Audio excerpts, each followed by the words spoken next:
Magandang araw po mga sir. So, papasilip lang po natin itong website na ginagamit natin para sa internet billing system. Okay? Sa mga naghahanap po ng mga billing system dyan for your internet business, maaari po, possible po ninyo itong magamit. Lalo-lalo na sa mga nagmamanual monitoring. Okay, pasilip lang, mabilisan lang po. Ito po yung pinaka-dashboard niya. Simpleng design lang po. Hindi na po natin linagyan ng marami kung ano-ano pang mga design. So, nakikita lang po natin dyan, payment confirmation. May nag-send po ng payment. Kinakailangan lang natin i-confirm kung tama o sapat yung payment. And then, new application, may portal pa rin po tayong ginagamit.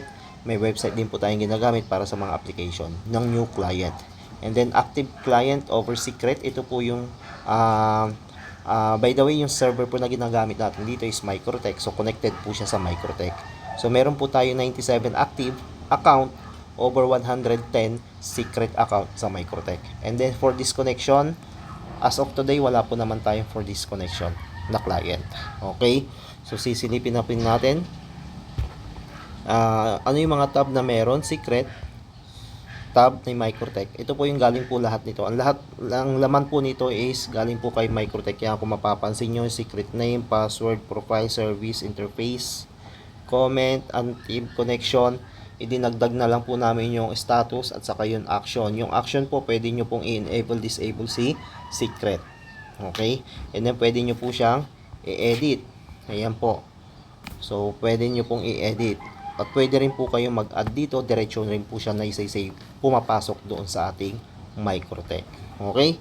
And then, client. Okay, ang client database natin is nasa website po mismo. So mapapansin nyo kanina sa dashboard natin, nakita nyo doon may dalawang application.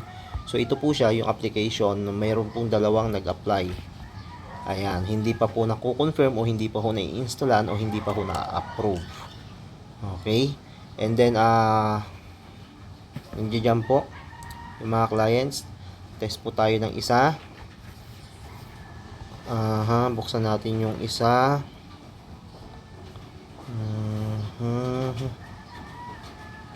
Ito. Buksan natin yung isa. Meron po dyan, basic details lang po ni client. Full name nyo lang po, address, FB Messenger, email, username. Then yung phone number, plan na inabil, due date, which is napaka-importante po nyan. And then, install date, meron din. Mapapansin nyo kung kailan siya na-install, days generated due, kung kailan po ma-generate yung bill niya. So, ang install date niya dyan is 0509. So, ibig sabihin, May 9, no? Example, May 9. So, every 9, ang due date niya magiging 6-9, no? Ang due date niya is every 9th of the month. Ayan. Ang due date niya, ito po yun. Ang due date niya is every 9th of the month. Ayan po siya. Every 9th of the month. So, ma-generate po yung bill niya 7 days before due date. So, ayan po, ma-generate po. Makakat naman po yung connection niya 7 days after ng due date niya. Nakalagay dyan, auto-disconnect, yes. Mako-disconnect siya. And then, kung kailan siya na-create o kung kailan siya nag-apply. Ayan po yun. And then, tignan natin dito sa baba. Ito po yung secret profile. Information from secret table. So, yung secret name niya, yung kanyang secret password, ayan, nakalagay po siya dyan, profile, area coverage, NAP number, ayan. So, dito po siya inililink, no? Dito po siya inililink doon sa ating Microtech. Kinakailangan ilagay mo yung install date, due date, days generation, nasa sa inyo po yung kung ilalagay nyo ng 7 days, 3 days, 1 day, mga ganun po. Days cut off, ganun din, after due date, kung kailan siya madi-disconnect. Auto disconnect, yes or no, yan po. Pero disable po natin yan, kasi nag-auto disconnect po yung mga client, complaint po yung naabot natin. Okay, Microtech PPP OE account. So dito nyo po siya ililink. Yan, ililink nyo po yung mga, ito po yung mga secret account dito sa Microtech. So dyan nyo po siya ililink. Okay, so yan lang po. Yung plan niya is 35 Mbps, automatic naman na yan kung magkano magiging presyo niyan. So yun po yung si client. Schedule due date, ito kanina yung pinakita natin para saan po ba yung due date na yan, no? Ito po yung due date schedule. Ito po yung date generation schedule. Ito po yung disconnection date. Okay, halimbawa si client Aaron, ito po, ang due date niya is sa 10/1, October 1. Magi-generate yung bill niya sa September 24 and then makakat yung connection niya kapag hindi pa bayad on 10/8 o October 8. So, ganun po siya. Okay, so may guide po siya. Automatic na nagbibill po yan in advance. Depende po kung ilang days nyo linagay doon. Kung 3 days, 7 days, yun po yung mangyayari dito. Okay, so yun po siya. And then, next is yung calendar. Nandito po siya. Automatic po siya pumapasok doon sa calendar kapag due date niya na po. Okay. Ayan. So, yung mga naka-calendar dyan, yan pa yung mga hindi bayad. Pag bayad, nawawala na ho sila dyan. So, meron pa ho tayong August na hindi pa bayad. And then, September 9. So, na-generate na po yung bill natin up to September 9, September 3 now. At September 9, meron na po tayong mga bill. Na-send na po yan. Nag-send na po tayo ng mga SMS, email. Yan, para ma-notify na po na available na yung bill nila. Okay? Tapos niyan, meron tayong billing. Ito na po yung pinaka-billing. Pwede po natin piliin dyan by date from kung anong date ninyo gustong iset. Ayan.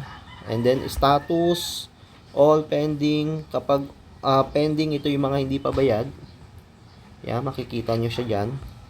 And then, for confirmation, yung payment, di ba sa dashboard kanina, meron tayong one payment for confirmation. Ito po siya. So, kinakailangan mo siyang i-confirm. Ganyan lang po. Pag in-open nyo yan, makikita nyo, nag-send siya ng 2005 screenshot ng GCash. Yan, screenshot ng GCash, send niya sa atin. Okay? So, i-confirm po natin yan. And then, yung kanyang, ito yung mga paid. Meron din po may mga balance. Ayan, hindi po maiwasan niya mga kapatid. May mga client po talaga tayo na nagbabayad ng hindi buo. So, ayan po siya.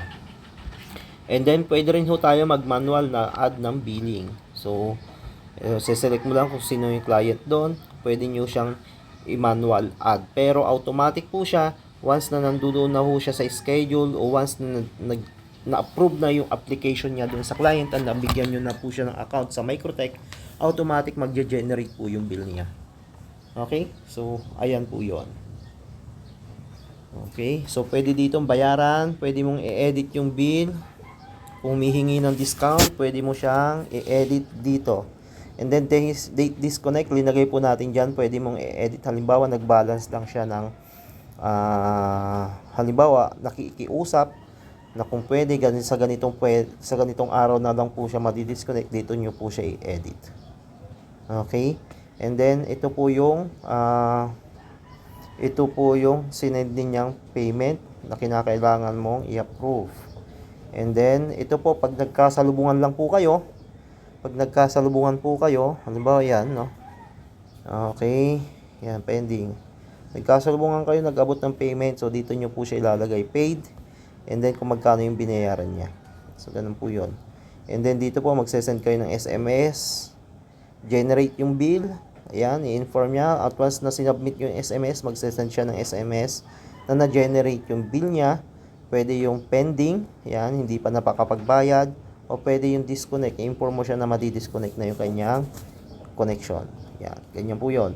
So, maliban sa SMS, meron din po tayong email. Are you sure you won't be able to revert this? Ayan, send email, yes. So, magsesend siya ng email. And then dito naman kung pwede mo kung halimbawang i-disconnect mo si client, no? Kailangan mo i-disconnect si client, dito lang disable, enable lang 'yan. Ito yung action button na to. Yan. Sorry. Ito yung action button na 'yan. Yan, blue na 'yan. So, automatic doon madi-disconnect na yung si client. For example, okay, ito. Ayan, disable the connection. Yes, pag ni-yes mo yan, madi-disable po siya. Pero hindi po siya mawawala doon sa active connection. So, kinakailangan pa po nating puntahan doon sa active connection. Yung pa ho yung hindi natin siya nasa-set, hindi pa ho natin siya magawa sa ngayon. Okay? Ayun, liliwanagin ko po ho. Pag dinisconnect ko natin siya dito, madidisconnect po siya doon sa secret, madidisable po siya doon sa secret account niya, pero hindi ho siya mawawala doon sa active connection o doon sa interface. Kinakailangan mo pong pumunta sa inyong Microtech para po siya totally i-disconnect. Yan. So, nandiyan po yun, billing niya. Okay, so pwede mo rin mag-search. Search mo dito kung sino yung para mas madali maghanap. Pwede po yan. Ito po, pwede kayo mag-set ng halimbawa September 1, set ninyo hanggang September 3 o kaya September 9 kasi na-generate na yung September 9 natin. So yan po yun, lalabas na yan. So meron po tayong tatlong page o kaya pwede mo siyang i-show all. Yan, makikita nyo na ho dyan lahat ng may yan. All September po yan, lahat ng September bill. Yan, ganyan po yan. Okay? And then, service charge, meron po tayong ganito. Naglalagay po tayo, since na nagpapabayad po tayo ng installation, meron po tayong installation cost sa amin po, 1,500, payable in 3 months, so linalagay po namin dito manually. So, automatic po yun, pag nag-generate yung halimbawa, ito kay Avila, halimbawa, ito po, sa customer, sa client natin na yan, meron po siya sa bill, sa due date niya po ng September 12, October 12 at November 12, sasama po yung installation niya. Ang installation niya is 500 pesos po. Yan. So, pwede ho kayo mag-add dito. Pwede ho kayo mag-add ng bill. Ayan. Yan. Halimbawa, nagpalit ng router, nag-change ng location, pwede nyo siyang i-charge. O kaya kung ano-ano yung mga i-charge nyo kay client, dito nyo lang po siya ilalagay para masama po siya doon sa next bill niya. Okay? Doon sa next bill niya. Pero pag na-generate na yung bill niya, hindi nyo na ho siya mahahabol. Sa next generation na lang po ng bill niya. Sa next na pag-generate na lang po ng bill. Okay? And then settings. Ito po yung mga other charges. O dito po natin siya ni-entry. Ayan. So, ang price niya is installation 1, 500, 500, 500. So, ganun. So, kung anong gusto nyo, change modem, change router, pwede nyo po siyang ilagay dito, lagyan nyo ng price. Automatic po yung may charge dun sa client. And then, bank. Okay, yung mga bank natin, bank setting natin, nandito po nakalagay yung Paymaya, bank account natin, and then yung ating GCash. Yan, dyan po natin linalagay. And then, yung plan, anong plan na available? So, nandito po siya. Naglalagay po tayo. Pero kung mapapansin nyo po, meron dito is visible. No. Pag naka-yes po yan, ibig sabihin lumalabas po yan doon sa portal natin. Is visible, pag naka-no po yan, hindi po lalabas yan doon sa portal natin. Pero may mga client po kasi tayong gumagamit ng ganyang plan, ng ganyang Mbps. So, hindi ho natin siya pwedeng tanggalin. Pero, ang nangyayari po dyan, ang nangyayari dyan is, hindi ho lang ho siya lalabas doon sa plan na ina-avail o ino-offer nila sa ngayon. Okay. Soon po, pwede ho natin pasukin yan, i-explain ho natin yan. Okay? The text is yung, ito po, yung settings natin for SMS. Yung disconnect, ito yung mga message na marireceive nila. And then, SMS manual, kung gusto nyo mag-text, kung gusto nyo isa-isa i-text yung mga client natin, kung ano yung gusto nyo i-text sa kanila, pwede po yun. Ayan. So, nandiyan po, ite-text natin yung mga client. And then, dito naman sa admin settings.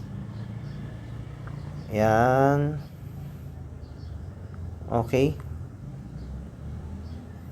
Ayan, yung mga admin po natin. So, yun lang. Napakasimple lang po nito, pero worth it. Ginagamit na po natin to. So, ilang buwan na rin po natin siyang ginagamit. Okay, ilang buwan na rin ho natin siyang ginagamit, no? So, pwede na ho natin siyang i-offer public. Okay? Aside from that, meron po tayo dito, makikita nyo po dyan sa calendar. Automatic pumupunta po yan dyan sa calendar. Okay, so makikita mo na sino yung on due ngayon. Halimbawa, address, si Jeneline, ayan. Oh. Ayan, si Jeneline ngayon is, ang tawag dito, off on due date na. So, kapag hindi pa rin siya nakabayad sa mga ilang araw, pwede na natin siyang i-disconnect. Okay? So, pwede nyo na po silang i-update, i-message sa messenger, kung ano pa man yung gusto nyo gawin. Okay, yun lang. Maraming salamat.